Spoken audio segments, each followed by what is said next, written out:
তো হে বন্ধুরা, কেমন আছো? আমি আবারও এসে গেছি আরও একটি নতুন ভিডিও নিয়ে, যেখানে আমি আইকুয়ের নতুন একটি ফোন আইকুন নিও 9S প্রো সম্পর্কে কথা বলবো। এই ফোন খুব তাড়াতাড়ি ইন্ডিয়াতে আসতে চলেছে। আর এই ফোনে কী থাকবে, প্রাইস কত হবে, আর এর লঞ্চিং ডেট কত হবে, সব কিছু সম্পর্কে আমরা কথা বলবো। তো চলুন আর দেরি না করে আমরা এই ভিডিওটিকে শুরু করি। সর্বপ্রথম আমরা এই ফোনের বিল কোয়ালিটি আর ডিজাইনের সম্পর্কে আলোচনা করব। শোনা যাচ্ছে এই ফোন আপনারা দুটো বিল ভেরিয়েন্ট দেখতে পেয়ে যাবেন। একটা গ্লাস ব্যাক পেয়ে যাবেন, অপরটায় ভিগান লেদারের সাথে প্লাস্টিকের ফ্রেম দেখতে পেয়ে যাবেন। আর এর সামনের কথা বললে এতে গ্লাস পেয়ে যাবেন, কিন্তু এতে কিসের প্রোটেকশন থাকবে তার সম্পর্কে কোনো কিছু জানা যায়নি। তার সাথে এতে আইপি রেটিং দেওয়া থাকবে, তবে এতে কত রেটিং দেওয়া থাকবে তার সম্পর্কেও কিছু জানা যায়নি। তবে আশা করা হচ্ছে যে এই ফোনে IP54 রেটিং থাকতে পারে। এখন এর ডিজাইনের সম্পর্কে কথা বললে এই ফোনের পেছনে উপরে দুটো ক্যামেরার সাথে ফ্ল্যাশ দেখতে পেয়ে যাবেন, নিচে আইকুর ব্র্যান্ডিং পেয়ে যাবেন, আর সামনে সিঙ্গেল পাঞ্চল ক্যামেরার সাথে ফ্ল্যাট ডিসপ্লে পেয়ে যাবেন। এর সাথে বেজেলের চিন খুব পাতলা পাবেন। কালারের কথা বললে এই ফোন দুটো কালার ভেরিয়েন্ট লঞ্চ হবে, ব্ল্যাক আর ব্লু। আর ব্লু কালারটা কনফার্ম হবে বলে শোনা যাচ্ছে। এখন এর ডিসপ্লে সম্পর্কে কথা বলে এতে 6.78 ইঞ্চের 1.5K রেজুলেশনের সাথে 10 বিট LTPO AMOLED ডিসপ্লে দেওয়া হয়েছে। তার সাথে এতে 2800x1260 পিক্সেলের রেজুলেশন দেওয়া হয়েছে। 20:9 এক্সপেক্ট রেশিও পেয়ে যাবেন। তার সাথে 453 ppi এর পিক্সেল ডেন্সিটি দেওয়া হয়েছে। তার সাথে এতে 3000 নিটসে পিক ব্রাইটনেস দেওয়া হয়েছে, তো ইনডোর আউটডোর ভিজিবিলিটি ভালো পেয়ে যাবেন। তার সাথে 144 হার্জ রিফ্রেশ রেট পেয়ে যাবেন 480 হার্জ টাচ স্যাম্পলিং রেটের সাথে। আর নেটফ্লিক্স, অ্যামাজন HD কন্টেন্ট দেখার জন্য এতে HDR10+এর সাথে হোয়াইট বাই L1 সার্টিফিকেশন দেওয়া হয়েছে। তো ওভারঅল ডিসপ্লে খুব ভালো দেওয়া হয়েছে, ডিসপ্লে দিক থেকে আপনাদের কোনো রকম অসুবিধা হবে না। এখন এই পারফরমেন্স সম্পর্কে কথা বললে এই ফোনে দেওয়া হয়েছে মিডিয়াটেকের Dimensity 9200 চিপসেট।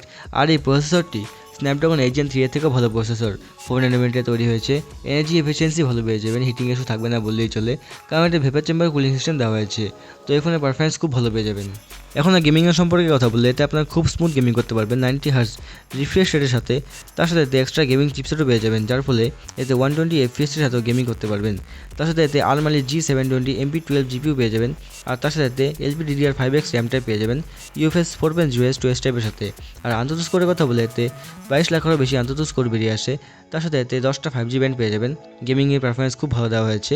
এর পারফরমেন্সের দিক থেকে আপনাদের কোনো রকম অসুবিধা হবে না। এখন আমরা ক্যামেরা সম্পর্কে কথা বলবো। এতে দুটো ক্যামেরা দেওয়া থাকবে, আর দুটো ক্যামেরা খুব ভালো হবে। এতে 50 মেগাপিক্সেলের মেইন ক্যামেরা পেয়ে যাবেন OIS এর হাতে, আর 8 মেগাপিক্সেলের হাতে আলট্রা ওয়াইড অ্যাঙ্গেলের ক্যামেরা পেয়ে যাবেন। এই ক্যামেরা এখনও কনফার্ম হয়নি, কিন্তু আশা করা যাচ্ছে এই ক্যামেরা সেন্সারগুলো এতে দেওয়া থাকবে। আর সামনের ক্যামেরার কথা বললে এতে 16 মেগাপিক্সেল সেলফি ক্যামেরা পেয়ে যাবেন। আর দুটো ক্যামেরা দিয়ে আপনারা 4K 1080 পিক্সেলে ভিডিও রেকর্ড করতে পারবেন। তো ক্যামেরা কোয়ালিটি ভালো দেওয়া হয়েছে, ক্যামেরা সম্পর্কে আপনাদের কোনো রকম অসুবিধা হবে না।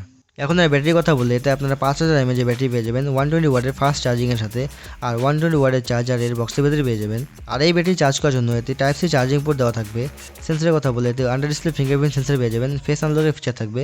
আর তার সাথে বাদবাকি সমস্ত ধরনের সেন্সরের সাপোর্ট আপনারা এতে পেয়ে যাবেন। শুধু এতে 3.5mm অডিও জ্যাকের সাপোর্ট আপনারা এতে পাবেন না। এখন আর সফটওয়্যার সম্পর্কে কথা বললে এতে আপনারা Android 14 সাপোর্ট পেয়ে যাবেন। তার সাথে এতে FunTouch OS 14 দেওয়া হয়েছে। আর এই OS-এ আপনারা ব্লুটুথ দেখতে পাবেন, আর এই ব্লুটুথ আপনারা সরাতেও পারবেন। তো সফটওয়্যারে ডিসেন্ট দেওয়া হয়েছে। ভেরিয়েন্টের কথা বললে এই ফোন 3টে ভেরিয়েন্টে লঞ্চ হতে পারে। 8+ 128GB, 8+ 256GB আর 12+ 256GB এর ভেরিয়েন্টে লঞ্চ হতে পারে। আর এর প্রাইসের কথা বললে এর সঠিক প্রাইস এখনও জানা যায়নি, তবে 25,000 নিচে এই ফোনটি দেখতে পেতে পারেন। আর এই ফোন সম্ভবত জুন মাসের দিকে লঞ্চ হতে পারে। তো আপনারা আমাকে কমেন্টে বলুন যে আপনারা এই ফোনটিকে কোন প্রাইস পয়েন্টের মধ্যে দেখতে চান, আর আপনারা কে ফোনটিকে কিনবেন। তো আজকের ভিডিওতে এতটুকুই ছিল। ভিডিওটি ভালো লাগলে লাইক শেয়ার সাবস্ক্রাইব করতে একদমই ভুলবেন না। তো আবার দেখা হবে আরও একটি নতুন ভিডিওর সাথে। ততক্ষণের জন্য টাটা।